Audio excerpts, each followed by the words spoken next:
Bonjour mes amis, j'espère que vous allez bien. Je suis Lama Dechen Kunzang Trinley, Pascal Trifangui, et aujourd'hui, nous sommes à Sao Paulo, au Brésil, et je vais vous donner quelques indications qui suivent la première vidéo publiée ce jeudi. Dans cette vidéo, je vais vous expliquer la tournure du temps, la tournure des événements, pourquoi on était arrivé dans une contre-société, une société satanique où la médecine est là pour nous empoisonner, l'armée est là pour nous faire envahir, la police est là pour gérer du désordre social et où les banquiers sont là pour nous écraser sous la dette et nous empêcher de nous développer économiquement. Normalement, la médecine, ça guérit, maintenant elle tue.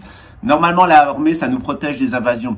L'armée provoque notre invasion. La police, c'est là pour garder l'ordre public, en tout cas la paix publique. Ils sont là pour maintenir le maximum de désordre. Ils sont les agents principaux du désordre actuel. Et les banques sont là pour nous aider à nous développer économiquement. Actuellement, les banques sont là pour nous détruire économiquement. Donc, c'est la société du satanisme actuel. Une chose est devenue son contraire. C'était prophétisé par Padmasambhava, mais aussi par le prophète Mohammed, par les prophéties de la Bible, qui nous disent qu'à la fin des temps, quand on dira c'est du feu, ça sera de l'eau. Quand on dira c'est de l'eau, ça sera du feu. Donc on est dans un système qui est complètement inversé, un système d'inversion qui est un système satanique. Les exceptions sont devenues la majorité est devenue exceptionnelle. Normalement, une société, elle est morale et il y a peu de gens qui sont immoraux. Notre société, elle est complètement immorale et il y a très peu de gens qui sont moraux. Normalement, c'est une civilisation avec des croyants, avec des gens moraux, avec des gens qui sont au travail. On est dans une société de robots où plus personne ne va travailler. Il y aura le revenu minimum universel. Vous payerez une taxe carbone. Et puis, votre activité physique sera enregistrée par des nanorobots qui serviront à miner de la crypto-monnaie, c'est-à-dire les gros, les paresseux, etc. Vous recevrez pratiquement rien. Les gens qui vont accepter de faire du jogging, de maigrir, etc., de rentrer dans le standard, vous aurez plus d'argent pour voyager, etc. C'est une société qui apparaît à la suite d'une anomalie totale, c'est-à-dire ça fait au moins 2 générations qu'on donne de l'argent aux gens les plus bêtes, aux gens les plus inaptes génétiquement à avoir des enfants. Si t'es un monstre et si t'es con, tu reçois tout l'argent que tu veux. La classe moyenne a financé l'intégralité des institutions, les prélèvements sociaux et l'élite financière, elle, ne paye aucun impôt. Donc, la classe moyenne va disparaître parce qu'elle est responsable de tout. Elle est responsable d'avoir financé cette horrible machine à générer des dégénérés et des bons à rien. Et les aspirer du monde entier. Quand on n'arrivait plus à en fabriquer en France, on a aspiré tout ce qu'il y avait autour, polonais, italien, portugais, puis ça s'est élargi. Maintenant, c'est devenu une espèce d'aspirateur vers la France de toutes les personnes qui veulent vivre des minima sociaux. Voilà, et rien branler. Et donc, c'est un espèce de monde inversé, une anti-civilisation. Une civilisation, ça attire les meilleurs, la France attire les pires. Ouais. Normalement, une civilisation, elle protège ses frontières. La France va détruire les frontières des autres, comme au Mali, comme en Afghanistan, etc. Normalement, une armée, ça fait ça. Normalement, une police, c'est gardien de l'ordre, actuellement, de l'ordre public, de la paix publique, c'est le gardien de la paix. Actuellement, la police, c'est le gardien du désordre. C'est-à-dire le principal instrument de désordre, actuellement, c'est la police. La BAC se déguise en Black Bloc pour aller jeter des pierres sur les CRS. On donne l'ordre aux CRS de taper les manifestants qui sont au sol. Les préfets de la couronne parisienne sont pratiquement tous pédophiles et impliqués dans le trafic de drogue, particulièrement en Seine-Saint-Denis. Là, vous avez le chef, le préfet Witowski va jusqu'à recevoir chez lui les dealers de la grande région parisienne, avec d'ailleurs des personnes de la police judiciaire, le directeur de la police judiciaire, pour organiser le trafic de drogue en banlieue parisienne. C'est normal, c'est l'affaire Colère, ça va jusqu'à l'Élysée, c'est-à-dire que vous avez la plus grosse entreprise de pompage de fonds publics et de trafic de drogue, qui est une compagnie maritime dont je ne citerai pas le nom, qui est liée à Colère, le petit ami d'Emmanuel Macron, qui est le narcotrafiquant en chef du pays pour le compte de la banque Rothschild et évidemment à l'Élysée. Donc dans ce contexte-là, on vit sur une fin de civilisation, tout va s'effondrer. Et je souhaitais vous annoncer un peu ce qui va se passer. Alors, j'ai regardé un petit peu l'astrologie, j'ai regardé la symbolique. Normalement, on va faire à reculons. La Russie et l'Algérie devraient rentrer en France en septembre 2025. C'est-à-dire au plus tard en octobre 2025. vous aurez l'armée russe et l'armée algérienne. L'armée russe va envahir le centre et le nord de la France. L'armée algérienne va envahir tout le sud-est. Qu'est-ce qui va se passer? Pourquoi ça se passe? Parce qu'on va avoir 18 mois de guerre civile en France sur fond d'effondrement de l'Union européenne et de l'euro. Ces 18 mois de guerre civile, ils prendront fin en fin septembre 2025 avec l'invasion de la France par la Russie et l'Algérie. Et cette grande guerre civile va commencer en mars 2024 avec l'élection, avec la mort d'Emmanuel Macron. Donc la mort d'Emmanuel Macron, c'est pour mars 2024. C'est aussi l'élection de Marine Le Pen. Donc je ne sais pas si Macron, normalement c'est 40 jours avant l'ouverture des Jeux, c'est ce que j'avais vu, la fin de Macron, c'est très certainement l'élection de Marine Le Pen qui sera en mars 2024. Alors, qu'est-ce qu'on a en France? On a à partir de juillet 2023 une guerre civile sur fond de Great Reset, donc on va avoir un effondrement bancaire, mais très certainement pas avant le mois d'octobre. Les grandes opérations financières vont avoir lieu seulement en janvier 2024. Mais attendez-vous à un deuxième semestre extrêmement chaud. On va vous laisser passer vos petites vacances d'été tranquilles. Et quand vous reviendrez, eh bien, on vous mettra la tête dans le guidon. On parle déjà d'une faillite des États-Unis avec la chute de Biden. Donc on verra ça au mois de mai si les États-Unis sont en banqueroute. On nous fait le coup tous les ans, hein, donc il va falloir s'habituer. Mais il est vrai que ces 10 dernières années, les États-Unis ont fabriqué autant de dollars qu'au cours de toute leur histoire. D'autre part, la Chine ne veut plus faire ses achats en dollars, le Brésil non plus, la Russie non plus. Donc ça commence à sentir l'enfant avorté à Ninine dans le placard. Ça sent l'avortement du dollar sous peu. Donc attendez-vous à la chute de Joe Biden ou à son impeachment ou à sa mort, mais peut-être à son impeachment ou une crise cardiaque, ils n'ont pas en bonne santé. Attendez-vous à ce que, eh bien, il y ait une intérim jusqu'à l'élection d'Ivanka Trump. Tout va être fait pour empêcher Donald Trump d'être élu. Peut-être il va re-rentrer dans la compétition pour les présidentielles avec Ivanka Trump et il sera très certainement assassiné. Il y a d'ailleurs un film des Simpsons sur ce sujet-là. Et Ivanka Trump, en mars 2025 ou en février 2025, ou au début 2025, risque d'être la prochaine présidente des États-Unis. En attendant, eh bien, ça va être la chute pour Joe Biden, ça va être la prise de pouvoir par Kamala Harris sur un fond de faillite généralisée, et on a un Occident qui va s'effondrer. Alors pour le moment, on a le Brésil qui se tourne vers la Chine. Ça va durer pendant un certain temps. Tactiquement, c'est voulu par les Rothschild qui sont derrière Lula. Donc on a derrière le président Lula le forum de Davos et les Rothschild. Donc on l'a prié Lula de se tourner vers la Chine pour développer le Brésil. Alors les Chinois vont investir massivement au Brésil, récupérer toute l'économie qui est sinistrée, donner de la technologie, etc. Ça a déjà commencé en Argentine. Il va y avoir une monnaie unique qui est déjà le Yuan Or pour les BRICS, et on parle d'une monnaie unique pour les trois pays: Venezuela grâce à son pétrole, Brésil grâce à son agriculture, et Argentine grâce à son industrie et sa main-d'œuvre peu chère. Donc on est ici dans le Mercosur, on est dans une espèce de future Union européenne contrôlée par les Rothschild. Les BRICS sont contrôlés par les Rockefeller. Et donc on va avoir un développement du Brésil financé par la Chine. Et puis ensuite les Chinois, sur la question de Taïwan, du nationalisme, vont se fâcher avec les États-Unis, vont rentrer au Canada. Ça sera ça sera évidemment l'échec de la Chine, puisqu'il y a une réponse fulgurante des États-Unis. Et donc les Chinois se seront fait baiser par les Brésiliens. Et les Brésiliens n'auront qu'à se remettre dans les bras des États-Unis, ce qu'ils ont toujours fait en fait, pour ensuite, où ils étaient neutres, où ils étaient dans les bras des États-Unis, mais ils n'ont jamais été indépendants, pour ensuite rentrer dans la grande bataille d'Armageddon qui devrait amener à la confrontation, eh bien, sur la question de l'existence d'Israël, d'une gouvernance mondiale, du CANSUR, c'est-à-dire Canada, Nouvelle-Zélande, Australie, United Kingdom, qui serait la colonne vertébrale de la gouvernance mondiale.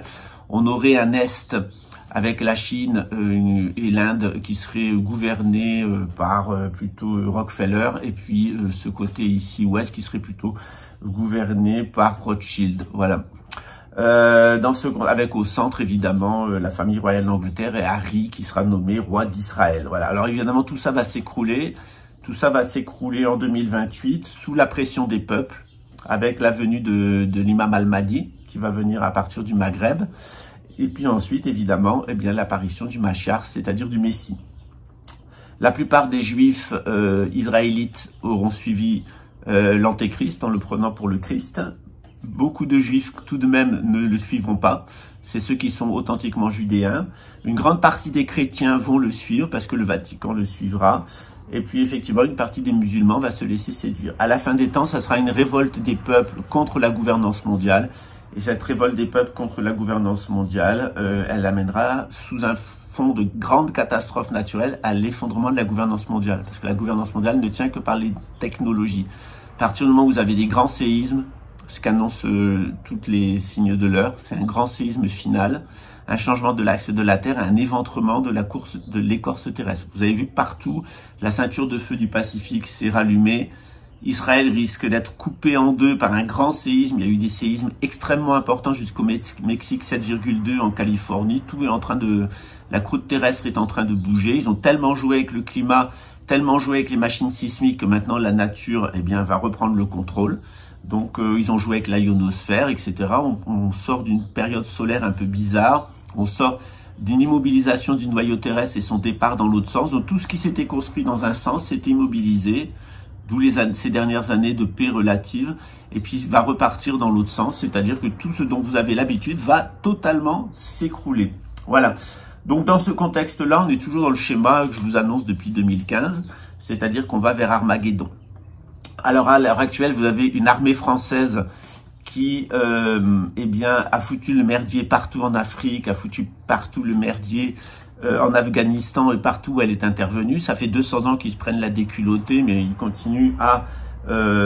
ça fait 200 ans que l'armée française est incapable de défendre le territoire français, mais ça fait 200 ans qu'ils foutent la merde dans le monde entier. Donc c'est vraiment une armée inversée. Donc on va vers l'humiliation finale avec une invasion de la France.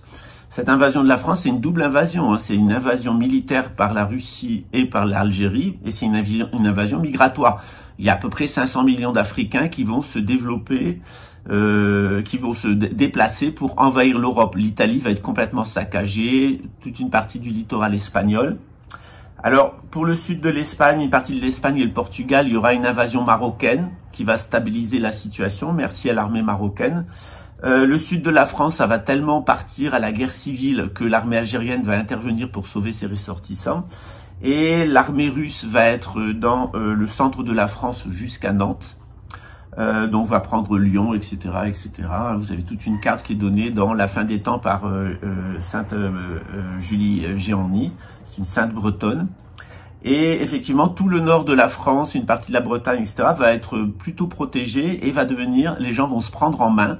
Avec les musulmans et les chrétiens vont se prendre en main, se mettre ensemble et en finir avec les républicains. Donc on assistera très certainement à un égorgement des préfets, du renseignement départemental, parce que la République en France, c'est à peu près 10 000 personnes qui font tenir la France. C'est le renseignement départemental, les renseignements généraux, qui est devenu la DGSI, et les préfets.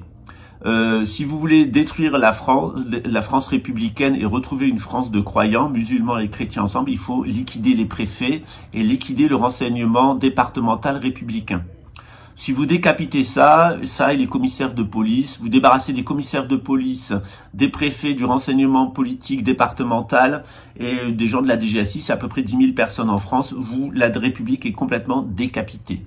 Donc on va très certainement avoir ce que Julie Géanny appelle une république islamique, mais qui est en réalité le fait que face à l'invasion de l'Algérie au sud, parce qu'il y aura une énorme guerre civile, l'invasion de la Russie au centre, Lyon, et puis en allant vers Nantes, tout le nord de la France, etc., il y aura plein d'émeutes, mais les chrétiens et les musulmans vont se mettre ensemble pour rétablir la situation. Et évidemment, ils vont se confronter avec les républicains, notamment d'extrême gauche, et avec le renseignement d'extrême droite républicain. Donc là, ça sera plus sécure d'une certaine façon.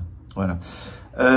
Ensuite, évidemment, à partir de novembre 2026, on a le retour de Louis XX qui vient à partir de la Bretagne et qui va arriver sur ce contexte d'union entre les chrétiens et les musulmans et proposer avec le grand-duc Henri de Luxembourg qui se sera enfui jusqu'à Malte avec l'archevêque de Luxembourg qui seront le nouveau pape et le nouvel empereur d'Europe. Ils vont se faire couronner. Sauf qu'il n'y aura pas moyen de faire quoi que ce soit. Et finalement, le lion ira vers le lys, nous dit la prophétie. Toutes les prophéties le disent, c'est-à-dire qu'Henri ira vers le Luxembourg, ira vers Louis.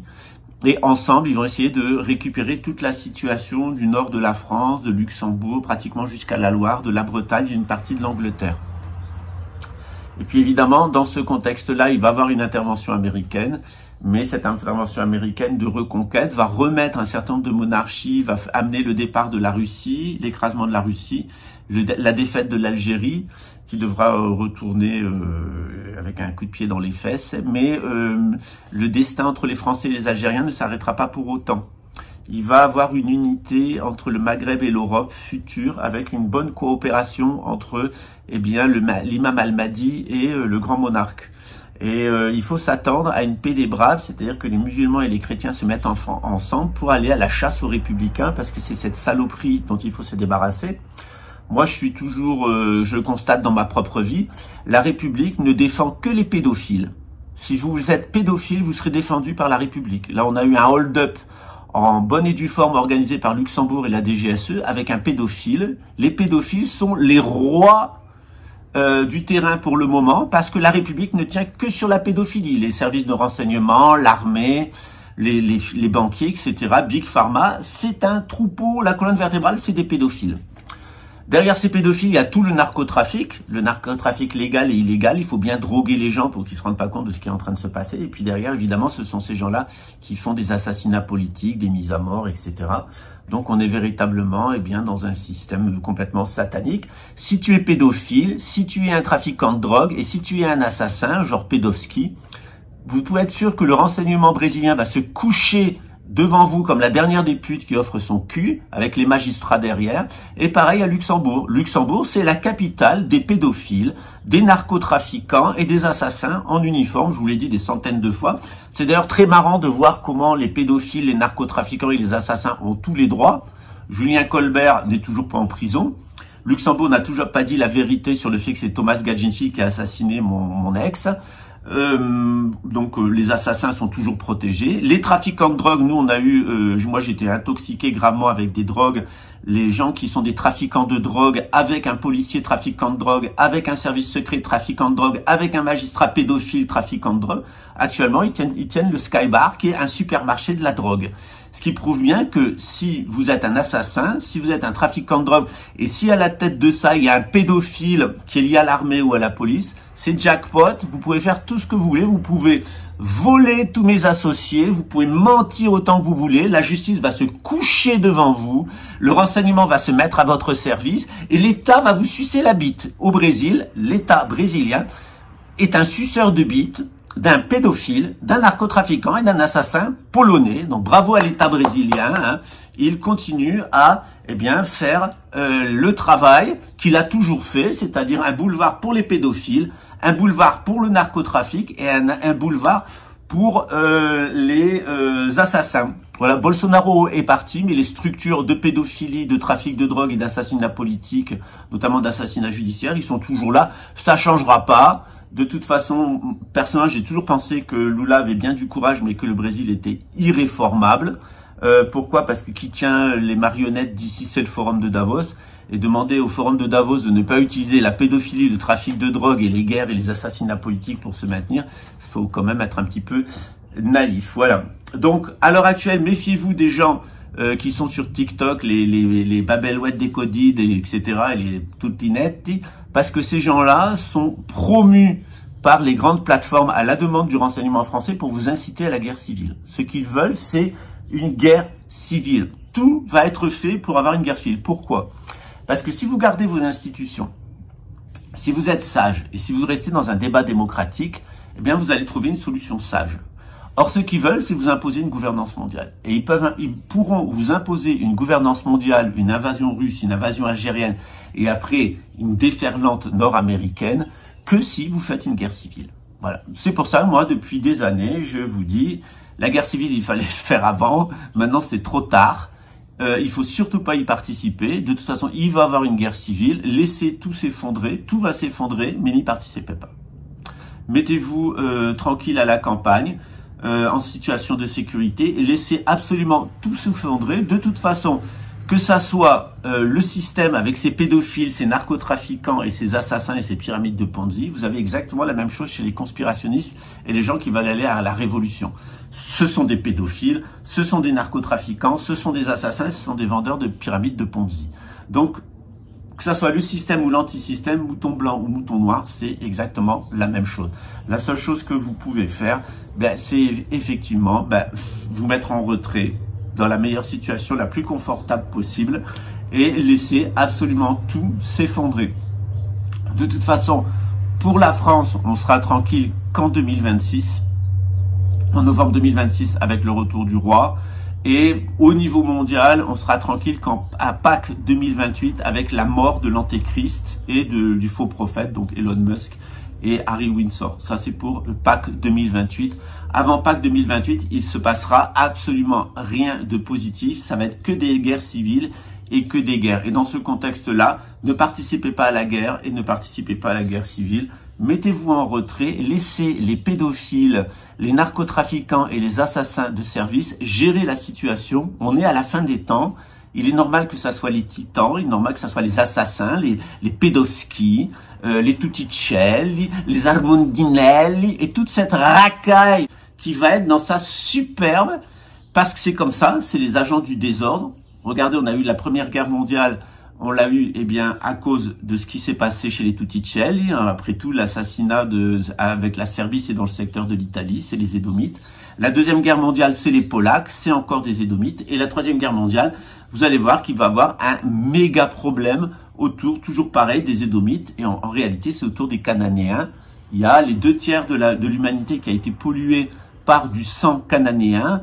Et les écritures, elles sont claires. Au moins dans l'hémisphère nord, il y a les 2/3 de la population qui doit disparaître parce qu'elle a le sang maudit, le sang des Cananéens, le sang des Néandertaliens, et que cette humanité obsolète, elle est arrivée à reprendre le pouvoir parce qu'il y a eu une fin des croyances sémitiques et parce qu'il y a eu une électrification générale des maisons, de l'air, etc., qui a réactivé cette génétique, ce mémoriel extrêmement destructeur. La réactivation de ce mémoriel destructeur par la technologie, elle fait partie du déterminisme historique. On va vers un énorme tremblement de terre. Vous reprenez dans l'islam les 12 signes de l'heure et vous verrez que au final, ce qui va abattre l'humanité actuelle, des Édomites, gouvernés par les Édomites, pédophiles, narcotrafiquants et assassins, menteurs, voleurs, tueurs, c'est en fait un énorme séisme mondial qui va détruire toutes ces civilisations. Il restera que les gens simples à la campagne qui auront su se mettre à l'abri, écouter leur intuition et se mettre à l'abri. Le monde urbain, pratiquement tout l'hémisphère nord va disparaître. Regardez ce qu'annoncent les fresques de Denver Airport. Ça a été fait, c'est très belles fresques qui ont été faites par un Indien, un indigène mexicain, très bien inspiré. Je pense qu'il a eu à l'intérieur de son cœur une révélation. Bon, il a disparu par la suite dans des circonstances un peu bizarres. Il a dit qu'on lui avait donné les sujets qu'il les avait seulement peints, mais il a peint aussi beaucoup d'autres choses. Et on voit à peu près ce qui va se passer. Pensez aussi, aux fresques de Bank of America à Charlotte, en Caroline du Nord. Vous verrez que tout est à peu près réglé comme sur du papier à musique. Donc, dans les années à venir, guerre civile puis guerre mondiale, et ne participez à rien. Restez tranquille. On aurait pu sauver nos institutions en étant plus raisonnables. Hélas, vous avez des jeunes de moins de 30 ans qui votent extrême gauche. Vous avez les gens entre 30 ans et 60 ans qui votent Front National. Et vous avez des vieux de plus de 60 ans qui votent Système. Donc on a en France une société qui est divisée en trois. Des jeunes qui regardent à l'extrême gauche, des gens qui travaillent qui regardent à l'extrême droite et des vieux qui votent Système comme ils ont fait toute leur vie. Ils ont voté tout le temps pour le système. C'est une génération, les gens qui ont 90 ans maintenant, c'est les plus grands criminels de toute l'histoire de France. Ils ont absolument voté pour tout, que ce soit De Gaulle, François Mitterrand, l'Union européenne, Maastricht, Schengen, etc., etc. C'est le suicide national, comme dirait Éric Zemmour. Je suis pas d'accord avec le fait que ça soit un suicide. Moi, je pense que c'est le déterminisme historique. De toute façon, le nationalisme, ça mène à ça. Le nationalisme, ça mène aux internationales, ou l'international marxiste, ou l'international capitaliste. Et au final, vous avez une supranationale, c'est-à-dire l'ONU. C'est ce qu'essaye de nous imposer la couronne britannique. C'est un gouvernement supranational à partir de Jérusalem, avec le neuroplan, avec les nanotechnologies dans le corps, avec la psychotronique, etc. Tout ce système, en 2028, il est mort. Donc, il y en a pour 5 ans, 4 ans même. En France, un petit peu moins parce que c'est là où ça a commencé avant. Donc, c'est là où ça va s'écrouler le plus vite. En France, c'est fini en novembre 2026. Tout ce système est absolument fini et obsolète.